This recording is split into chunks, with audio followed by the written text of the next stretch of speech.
ओम शांति, ओम शांति, ओम शांति। आज है 10 मार्च 2021, शिव बाबा की साकार मुरली। आज बाबा क्या कहते हैं? बाबा कहते हैं, मीठे बच्चे, तुम्हें गृहस्थ व्यवहार में रहते कमल फूल समान पवित्र बनना है। एक बाप की मत पर चलना है, कोई भी डिससर्विस नहीं करनी है। प्रश्न: किन बच्चों को माया जोर से अपना पंजा मारती है? बड़ी मंजिल कौन सी है? उत्तर: जो बच्चे देह अभिमान में रहते हैं उन्हें माया जोर से पंजा मार देती है, फिर नाम रूप में फंस पड़ते हैं। देह अभिमान आया और थप्पड़ लगा, इससे पद भ्रष्ट हो जाता है। देह अभिमान तोड़ना यही बड़ी मंजिल है। बाबा कहते, बच्चे देही अभिमानी बनो, जैसे बाप ओबीडियंट सर्वेंट है, कितना निरअहंकारी है, ऐसे निरअहंकारी बनो, कोई भी अहंकार ना हो। गीत है, न वह हमसे जुदा होंगे। ओम शांति। बच्चों ने गीत सुना। बच्चे कहते हैं, हम बाबा के थे और बाबा हमारा था। जब मूल वतन में थे तुम बच्चों को ज्ञान तो अच्छी रीति मिला है, तुम जानते हो, तुमने चक्र लगाया है। अब फिर हम उनके बने हैं। वह आया है राजयोग सिखाकर स्वर्ग का मालिक बनाने। कल्प पहले मुआफिक, फिर आया है। अब बाप कहते हैं, हे बच्चे, तो बच्चे होकर यहाँ मधुबन में नहीं बैठ जाना। तुम अपने गृहस्थ व्यवहार में रहते कमल फूल समान पवित्र रहो।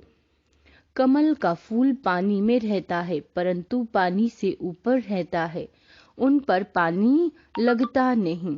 बाप कहते, तुमको रहना घर में ही है, सिर्फ पवित्र बनना है। यह तुम्हारा बहुत जन्मों के अंत का जन्म है। जो भी मनुष्य मात्र हैं उन सबको पावन बनाने आया हूँ। पतित पावन सर्व का सद्गति दाता एक ही है, उनके सिवाय पावन कोई बना नहीं सकता। तुम जानते हो, आधा कल्प से हम सीढ़ी उतरते आए हैं। 84 जन्म तुमको जरूर पूरे करने हैं, और 84 का चक्र पूरा कर जब फिर जड़ जड़ीभूत अवस्था को पाते हैं, तब मुझे आना पड़ता है। बाबा कहते हैं, तब बीच में और कोई पतित से पावन बना नहीं सकता। कोई भी न बाप को न रचना को जानते हैं। ड्रामा अनुसार सबको कलयुग में पतित तमो प्रधान बनना ही है। बाप आकर सबको पावन बनाए शांति धाम में ले जाते हैं, और तुम बाप से सुख धाम का वर्षा पाते हो। सतयुग में कोई दुख होता नहीं। अभी तुम जीती जी बाप के बने हो। बाप कहते हैं, तुमको गृहस्थ व्यवहार में रहना है। बाबा कभी किसी से कह नहीं सकते कि तुम घर बार छोड़ो, नहीं। गृहस्थ व्यवहार में रहते सिर्फ अंतिम जन्म पवित्र बनना है। बाबा ने कभी कहा है क्या कि तुम घर बार छोड़ो? नहीं। तुमने ईश्वरीय सेवा अर्थ आप ही छोड़ा है। कई बच्चे हैं गृहस्थ व्यवहार में रहते भी ईश्वरीय सेवा करते हैं, छुड़ाया नहीं जाता है। बाबा किसी को भी छुड़ाते नहीं हैं। तुम तो आप ही सर्विस पर निकले हो। बाबा ने किसी को छुड़ाया नहीं है। तुम्हारे लौकिक बाप शादी के लिए कहते हैं, तुम नहीं करते हो क्योंकि तुम जानते हो कि अब मृत्यु लोक का अंत है। शादी बर्बादी ही होगी, फिर हम पावन कैसे बनेंगे? हम क्यों ना भारत को स्वर्ग बनाने की सेवा में लग जाएं। बच्चे चाहते हैं कि राम राज्य हो, पुकारते हैं ना, हे पतित पावन सीताराम, हे राम आकर भारत को स्वर्ग बनाओ। कहते भी हैं परंतु समझते कुछ भी नहीं है। सन्यासी लोग कहते हैं इस समय का सुख काग विष्टा के समान है। बरोबर है भी ऐसे। यहाँ सुख तो है ही नहीं, कहते रहते हैं, परंतु किसी की बुद्धि में नहीं है। बाप कोई दुख के लिए यह सृष्टि थोड़े ही रचते हैं। बाप कहते हैं, क्या तुम भूल गए हो, स्वर्ग में दुख का नामो निशान नहीं रहता।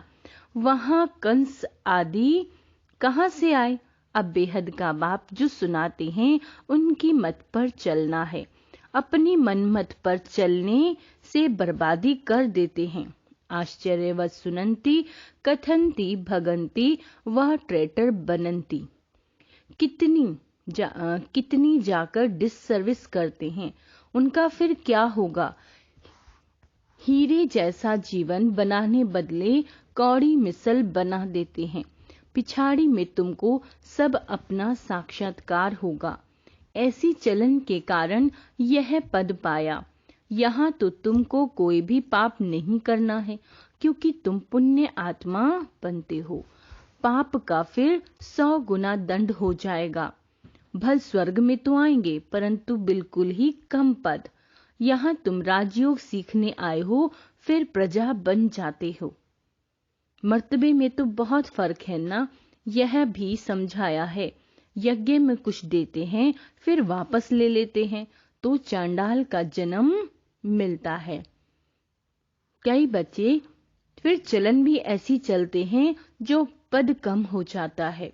बाबा समझाते हैं, ऐसे कर्म नहीं करो जो राजा रानी के बदले प्रजा में भी कम पद मिले।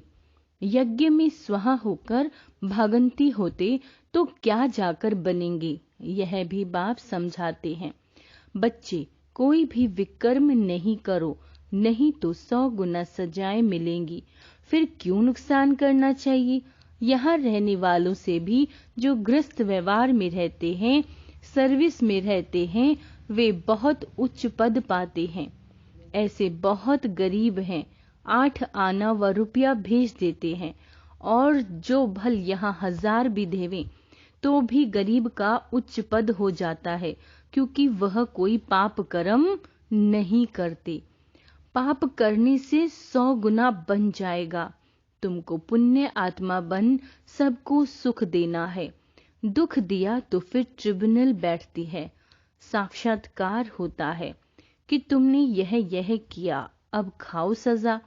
पद भी भ्रष्ट हो जाएगा। सुनते भी रहते हैं, फिर भी कई बच्चे उल्टी चलन चलते रहते हैं। बाप कहते हैं, हमेशा शीरखंड होकर रहो। अगर लून पानी होकर रहते हैं तो बहुत डिससर्विस करते हैं। कोई के नाम रूप में फंस पड़ते हैं तो यह भी बहुत पाप हो जाता है। माया जैसे एक चूहा है, फूंक भी देती है, काटती भी है, खून भी निकल आता है, पता भी नहीं पड़ता। माया भी ब्लड निकाल देती है, ऐसे कर्म करवा देती है जो पता भी नहीं पड़ता। 5 विकार एकदम सिर मूंढ लेते हैं। बाबा सावधानी तो देने है ना, बाबा सावधानी तो देंगे ना। ऐसा ना हो जो फिर ट्रिब्यूनल के सामने कहें कि तो हमको सावधान थोड़े ही किया। तुम जानते हो ईश्वर पढ़ाते हैं, खुद कितना निरअहंकारी हैं। कहते हैं हम ओबीडिएंट सर्वेंट हैं। कोई बच्चों में कितना अहंकार रहता है। बाबा का बनकर फिर ऐसे ऐसे कर्म करते हैं जो बात मत पूछो। इससे तो जो बाहर ग्रस्त में रहते हैं वह बहुत उच्च चले जाते हैं। देह अभिमान आता ही माया जोर से पंजा मार देती है। देह अभिमान तोड़ना बड़ी मंजिल है। देह अभिमान आया और तब थप्पड़ लगा, तो देह अभिमान में आना ही क्यों चाहिए। जो पद भ्रष्ट हो जाए, ऐसा ना हो वहां जाकर झाड़ू लगाना पड़े। अब अगर बाबा से कोई पूछे तो बाबा बता सकते हैं, खुद भी समझ सकते हैं कि मैं कितनी सेवा करता हूँ, हमने कितनों को सुख दिया है। बाबा मम्मा सबको सुख देते हैं, कितना खुश होते हैं। बाबा बॉम्बे में कितनी ज्ञान की डांस करते थे। चात्रक बहुत थे ना। बाप कहते हैं बहुत चात्रक के सामने ज्ञान की डांस करता हूँ तो अच्छी अच्छी पॉइंट्स निकलती हैं। चात्रक खींचते हैं, तुमको भी ऐसा बनना है। तब तो फॉलो करेंगे। श्रीमत पर चलना है, अपने मत पर चलकर बदनामी कर देते हैं तो बहुत नुकसान हो पड़ता है। अभी बाप तुमको समझदार बनाते हैं। भारत स्वर्ग था ना, अब ऐसा कोई थोड़े ही समझता है। भारत जैसे पावन कोई देश नहीं कहते हैं, लेकिन समझते नहीं कि हम भारतवासी स्वर्गवासी थे। बाबा कहते हैं वहां अथाह सुख था। गुरु नानक ने भगवान की महिमा गाई है कि वह आकर मूत पलीती कपड़े धोते हैं। जिसकी ही महिमा है एक ओंकार, शिवलिंग के बदले अकाल तख्त नाम रख दिया। अब बाप तुमको सारी सृष्टि का राज समझाते हैं। बच्चे एक भी पाप नहीं करना, नहीं तो बहुत 100 गुना हो जाएगा। मेरी निंदा करवाई तो पद भ्रष्ट हो जाएगा। बहुत संभाल करनी है। अपना हीरे जैसा, अपना जीवन हीरे जैसा बनाओ, नहीं तो बहुत पछताएंगे। जो कुछ उल्टा किया वह अंदर में खाता रहेगा। क्या कलप कलप हम ऐसे करेंगे जिससे नीचा पद पाएंगे? बाप कहते हैं माता पिता को फॉलो करना चाहते हो तो सच्चाई से सर्विस करो। माया तो कहां न कहां से घुसकर आएगी। सेंटर्स की हेड को बिल्कुल निरअहंकारी होकर रहना है। बाप देखो कितना निरअहंकारी है। कई बच्चे दूसरों से सर्विस लेते हैं, बाप कितना निरअहंकारी है, कभी किसी पर गुस्सा नहीं करते। बच्चे अगर ना फरमानदार हों तो बाप उनको समझा तो सकते हैं, तुम क्या करते हो। बेहद का बाप ही जानते हैं। सब बच्चे एक समान सपूत नहीं होते, कपूत भी होते हैं। बाबा समझाने देते हैं। ढेर बच्चे हैं, यह तो वृद्धि को पाते हजारों की अंदाज में हो जाएंगे। तो बाप बच्चों को सावधानी भी देते हैं, कोई गफलत नहीं करो। यहाँ पतित से पावन बनने आए हो तो कोई भी पतित काम नहीं करो। न नाम रूप में फंसना है, न देही अभिमान में आना है। देही अभिमानी हो, बाप को याद करते रहो, श्रीमत पर चलते रहो। माया बड़ी प्रबल है। बाबा सब कुछ समझा देते हैं। अच्छा, मीठे मीठे सिकी लदे बच्चों प्रति माता पिता बाप दादा का याद प्यार और गुड मॉर्निंग। रूहानी बाप की रूहानी बच्चों को नमस्ते। हम रूहानी बच्चों की रूहानी बाप दादा को याद प्यार, गुड मॉर्निंग और नमस्ते। मीठे बाबा, धारणा के लिए मुख्य सार। बाप समान निरअहंकारी बनना, किसी से सेवा नहीं लेनी है। बाबा ने कहा किसी से सेवा नहीं लेनी है, किसी को दुख नहीं देना। ऐसा कोई पाप कर्म ना हो जिसकी सजा खानी पड़े। आपस में बहुत शीखंड होके रहना है। एक बाप की श्रीमत पर चलना है, अपनी मत पर नहीं चलना। वरदान। दिव्य बुद्धि के विमान द्वारा विश्व की देख रेख करने वाले मास्टर रचयिता भव। जिसकी बुद्धि जितनी दिव्य है, दिव्यता के आधार पर उतनी स्पीड तेज। तो दिव्य बुद्धि के विमान द्वारा 1 सेकंड में स्पष्ट रूप से विश्व परिक्रमा कर सर्व आत्माओं की देख रेख करो, उन्हें संतुष्ट करो। जितना आप चक्रवर्ती बनकर चक्र लगाएंगे, उतना चारों ओर का आवाज निकलेगा कि हम लोगों ने ज्योति देखी, चलते हुए फरिश्ते देखे। इसके लिए स्वयं कल्याणी के साथ विश्व कल्याणी मास्टर रचता बनो। स्लोगन है, मास्टर दाता बन अनेक आत्माओं को प्राप्तियों का अनुभव कराना ही ब्रह्मा बाप समान बनना है। मातेश्वरी जी के अनमोल महावाक्य। ईश्वर सर्वव्यापी नहीं है, उसका प्रमाण क्या है? शिरोमणि गीता में जो भगवानुवाच्य है, बच्चे जहाँ जीत है वहाँ मैं हूँ, यह भी परमात्मा के महावाक्य हैं। पहाड़ों में जो हिमालय पहाड़ है उसमें मैं हूँ, और सांपों में काली नाग मैं हूँ, इसलिए पर्वत में उच्च पर्वत कैलाश पर्वत दिखाते हैं और सांपों में काली नाग। तो इससे सिद्ध है कि परमात्मा अगर सर्व सांपों में केवल काले नाग में है तो सिर्फ सांपों में उसका वास नहीं हुआ ना। अगर परमात्मा ऊंचे से ऊंच पहाड़ में है, गोया नीचे पहाड़ों में नहीं है। और फिर कहते हैं जहां जीत वहां मेरा जन्म, गोया हार में नहीं हूं। अब यह बातें सिद्ध करती हैं कि परमात्मा सर्वव्यापी नहीं है।